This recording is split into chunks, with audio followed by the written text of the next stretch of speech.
করে সকল মানুষের প্রত্যাশা পূরণের জন্যই। সুতরাং এটা তো গুরুত্বপূর্ণ একটা দায়িত্ব, তারা এই দায়িত্ব পালন করবে এই প্রতিশ্রুতি দিয়েই তারা জনগণের সমর্থন তারা নিয়েছে। সুতরাং এই চ্যালেঞ্জ মোকাবেলায় দেশের কল্যাণে অগ্রাধিকারের ভিত্তিতে যেই বরাদ্দগুলো যেই সিদ্ধান্তগুলো তাদের নেওয়া প্রয়োজন জনপ্রত্যাশা পূরণের ক্ষেত্রে, সেটা জনপ্রত্যাশাও পূরণ হবে, নাগরিক কল্যাণে ভূমিকা রাখবে এবং দেশের ভবিষ্যৎ কল্যাণের জন্য কাজে দিবে। অগ্রাধিকারের ভিত্তিতে এই যা যা অন্তর্ভুক্তি করা সম্ভব এবং বাজেটের মধ্যে নিয়ে আসা সম্ভব, অবশ্যই এটা নিয়ে আসার দায়িত্ব তাদের রয়েছে। এটার জন্য তারা প্রতিশ্রুতিবদ্ধ এবং এটার জন্য তারা জনগণের সমর্থনের ভিত্তিতে সরকার গঠন করেছে। তো যারা দায়িত্বে রয়েছে তাদের এই দায়িত্ব পালন তো করতে হবে। তো সেই দায়িত্ব পালন করবে।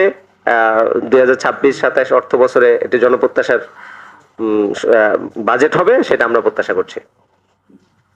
ধন্যবাদ। জি।